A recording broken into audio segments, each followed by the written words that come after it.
Imagine this. You've just sold your company and became a multimillionaire, maybe even a billionaire. You've got the money, you've got the garage space, and now you want to own the ultimate status symbol, a brand new Ferrari.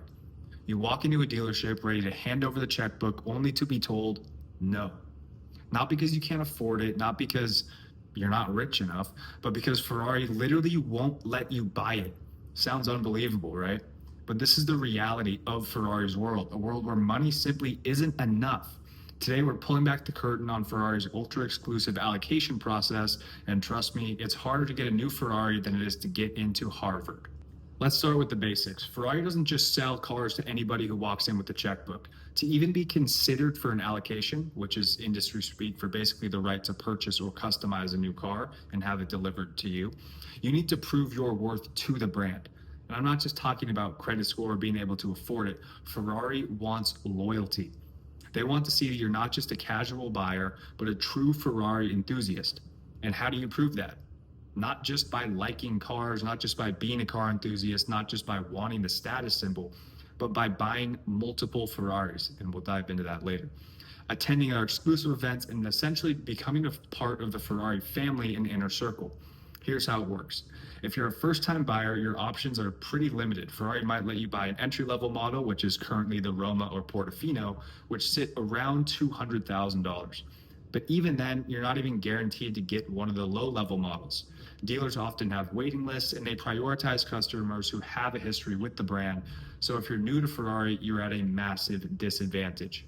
But for the sake of the video, let's just say you've bought your first Ferrari. You've taken the first step. But if you think that's enough to get your hands on one of their limited edition hypercars, like currently the Daytona SP3, you are probably out of luck, as those are reserved for their most loyal customers.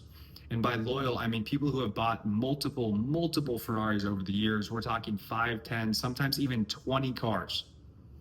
That's right. You need to spend millions of dollars on Ferraris before they even consider you for an allocation. And it's not just the number of cars you own. Ferrari also looks at which cars you've bought. If you've only purchased their more affordable models like the Roma or the Portofino, that's not going to impress them. They want to see that you've invested in their high performance models, such as currently the A12 Superfast or F8 Tributo. And if you've owned one of their limited edition hypercars, like recently the LaFerrari, that's a huge plus. Ferrari keeps meticulous records of every single car you've bought, and they use that information to determine your status within the brand.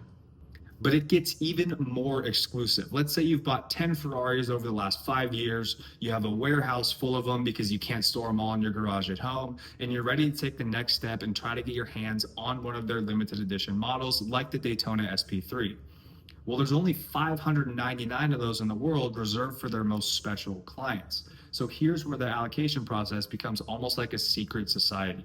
First, you need to be invited to apply for the car.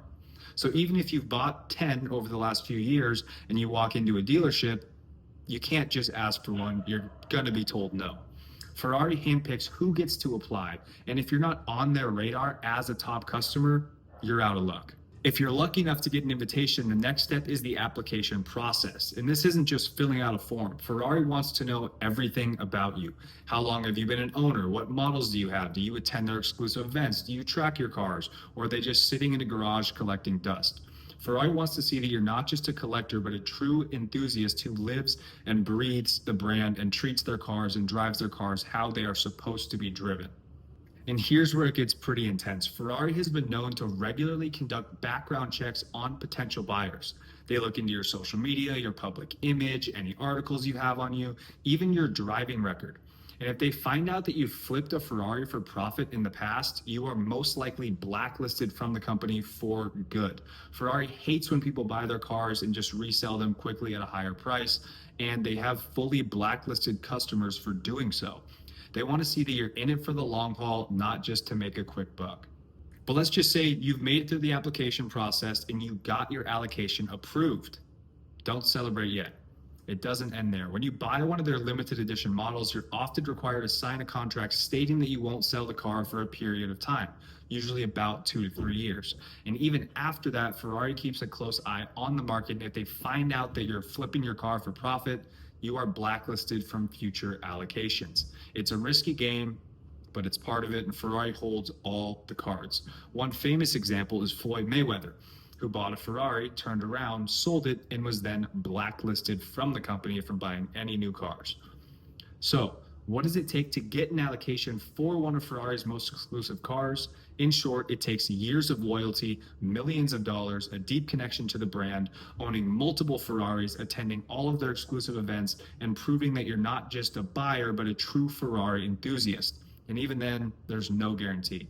Ferrari's allocation process is shrouded in secrecy, and at the end of the day, they have the final say. But why does Ferrari make it so hard? It's simple. Exclusivity is their brand, and people are buying that exclusivity. By limiting who can buy their cars, Ferrari creates an aura of the unattainability that makes their cars even more desirable. It's not just about the car, it's about the status that comes with owning one. And for those lucky few who make it in Ferrari's inner circle, it's a badge of honor that money can't buy. So the next time you see a Ferrari on the road, remember, it's not just a car. It's a symbol of passion, performance, and prestige.